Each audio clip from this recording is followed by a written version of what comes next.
एकॉन्ड्रोप्लेजिया ये कंडीशन है, इनहेरिटेड ही कंडीशंस है, जिसमें जेनेटिक मेकअप जो है वो चेंज हो जाता है। ये ऑटोसोमल डोमिनेंट डिजीज़ है और इसके नाम से ही हमें पता चल रहा है कि कॉन्ड्रो कार्टिलेज से रिलेटेड होता है। ये कार्टिलेज की डिजीज़ है प्लेजिया। कार्टिलेज के जो नंबर्स होते हैं, नंबर ऑफ फाइबर्स, उसको कहते हैं एमिन एब्सेंट। तो इसमें जितने जो कार्टिलेज होता है वो ठीक से डेवलप ही नहीं होता। कार्टिलेज ठीक से डेवलप नहीं होगा तो कार्टिलेज के आगे ऑसिफिकेशंस नहीं होगी, ठीक से प्रॉपर बोन्स नहीं बनेंगे, या एबनॉर्मल डिसप्रपोर्शनल जो ग्रोथ है वो होगी बॉडी की। तो इसमें जो हमें मेन फीचर्स मिल रहे होते हैं वो है मैक्रोसेफेली, मतलब इसमें हेड साइज नॉर्मल से ज़्यादा होगा। मिड फेस पे हमें हाइपोप्लेजिया मिलेगा। ये जो फोल्ड है, नेजोलेबियल फोल्ड, ये हमें प्रॉपर नहीं नज़र आएगा। फ्रंटल बोसिंग होगी, फोरहेड बोसिंग जिसे कहते हैं। रिजोमीलिया होगा, रिजोमीलिया कहते हैं जो हमारी प्रॉक्सिमल लिम्स होती हैं उनकी शॉर्टनिंग। प्रॉक्सिमल लिम्स में हमारे पास ह्यूमरस बोन आ जाती है अपर एक्सट्रीमिटी में, और लोअर एक्सट्रीमिटी में फीमर आ जाएगी। तो इस कंडीशन को हम रिजोमीलिया कहते हैं। नेक्स्ट इसमें हमें साइन मिलता है कॉन्ड्रोप्लेजिया में, ट्राइडेंट हैंड होगा। ट्राइडेंट हैंड का मीन्स कि जो फिंगर्स हैं हैंड की, वो 3 ग्रुप्स में डिवाइडेड होंगे, जैसे कि हमें नज़र आ रहा है। लिटिल और रिंग फिंगर ये अलग हुई हुई हैं, मिडिल और रिंग फिंगर और थंब, ये 3 ग्रुप्स में हमें ऐसे नज़र आएंगी। और नेक्स्ट हमें नी पे, लेग्स पे जो डिफॉर्मिटी मिलती है वो जीनो वेरम होती है मोस्टली, लेकिन जीनो वेलगम भी हो सकती है कुछ केसेस में। ये प्रेजेंटेशन है एकॉन्ड्रोप्लेजिया की eight the time of birth. इसमें हमें लार्ज हेड मिलता है। लार्ज हेड तो वैसे भी होता है बच्चों का, लेकिन इसमें फोरहेड की बोसिंग होगी। सेकंड जो चीज़ है वो ट्रंक इसमें नॉर्मल होता है, लेकिन जो एक्सट्रीमिटीज़ हैं वो शॉर्टर होंगी, स्पेशली एक्सट्रीमिटीज़ में भी प्रॉक्सिमल लिम्स।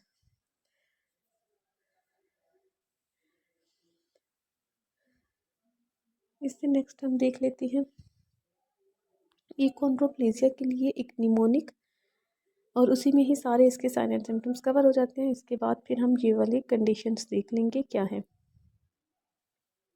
एकॉन्ड्रोप्लेजिया में जो निमोनिक याद रखना है वो है कॉन्ड्रोप्लेजिया, जो रेड कलर्ड हुए हुए हैं वो। अच्छा, ए से तो अब नॉर्मेलिटी हो गई वही, और सी से क्या होता है हमारे पास, शैम्पेन ग्लास पेल्विस है। इसे हम नेक्स्ट देखते हैं, शैम्पेन ग्लास पेल्विस। इसमें जो पेल्विक क्रीम है वो वैसी ही हमें अपीयरेंस देती है जैसे कि शैम्पेन ग्लास की होती है। एच फॉर हैंड डिफॉर्मिटी होती है, जैसे कि हमने पिक्चर में भी देखा था, ट्राइडेंट हैंड होगा। तो फॉर बोइंग ऑफ लेग्स हो जाता है। वेरम डिफॉर्मिटी मोस्टली वेलगस भी हो सकती है। एंड फॉर न्यूरोलॉजिकल कॉम्प्लिकेशन हमें मिल रही होती है। D for delayed motor milestones मिल रहे होते हैं, मतलब वो जो नेक होल्डिंग होती है या सिटिंग होती है, स्टैंडिंग, वो डिले होगी। Are for recognised at the birth, क्योंकि इसकी प्रेजेंटेशन ही ऐसी होगी कि हम at the time of birth इसे रिकग्नाइज कर सकते हैं। जैसे हमने देखा था, ट्रंक तो उसका नॉर्मल होगा, रिलेटिव टू ट्रंक उसकी एक्सट्रीमिटीज शॉर्ट होंगी, और साथ जो हेड साइज होगा वो लार्ज होगा, लेकिन उसमें भी जो फोर हेड है उसकी बोसिंग होगी।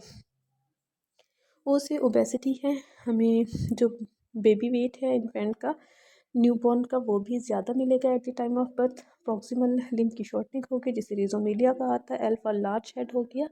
एस फॉर शॉर्ट स्टेचर, मतलब उसकी ओवरऑल हाइट जो है वो कम होगी। एकॉन्ड्रोप्लेजिया ही लीड करता है डवार्फिज्म को। और आई है हमारे पास इंटर परपेंडिकुलर डिस्टेंस। ये तो वही उसकी प्रेजेंटेशन होगी। अब शैम्पेन ग्लास साइन क्या है, इसमें स्क्वेयरिंग ऑफ इलियक विंग्स हो जाती है, जिसकी वजह से शैम्पेन ग्लास अपीयरेंस हमें मिलती है पेल्विक इनलेट की। जैसे कि ये हमें नीचे ग्लास नज़र आ रहा है शैम्पेन ग्लास, और सेम अगर हम ऊपर देखिए पेल्विक की अपीयरेंस हमें कुछ इसी तरह से ही मिल रही है पेल्विक इनलेट की, स्पेशली शैम्पेन ग्लास साइन इसे कहते हैं। शैम्पेन ग्लास pelvis या champagne glass sign in achondroplasia pelvis small, its diameter are reduced and pelvic inlet resembles a champagne glass due to abnormal softening of the bones.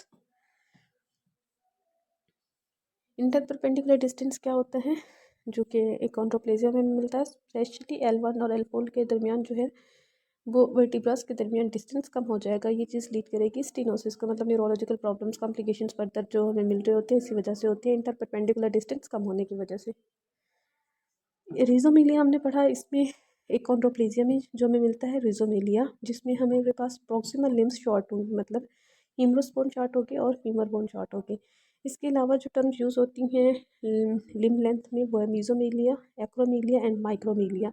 मीजोमीलिया है कि अगर 4 arm में जो bones हैं उनकी शॉर्टनिंग हो, जैसे अपर एक्सट्रीमिटी में 4 आर्म, रेडियस और अल्ना, और लोअर एक्सट्रीमिटी में हमारे पास टिबिया और फेबुला हो जाएंगे। एक्रोमेगेलिया एक्रो हैंड्स को इंडिकेट करता है, तो हैंड्स और फीट की जो शॉर्टनिंग है उसे एक्रोमीलिया कहते हैं। ये साथ हम पिक्चर देख सकते हैं। सबसे ऊपर नॉर्मल है बोन्स की जो लेंथ है, ह्यूमरस है, चाहे वो रेडियस है या फिर अल्ना है। रिजोमीलिया में अगर हम देखें तो जो ह्यूमरस बोन है वो शॉर्ट है। मीजोमीलिया में 4 आर्म की जो दोनों बोन्स हैं, रेडियस और अल्ना, वो शॉर्ट है। और सीवियर माइक्रोमीलिया में सारी बोन्स ही शॉर्ट होंगी, humerus, radius, ulna, even hands भी।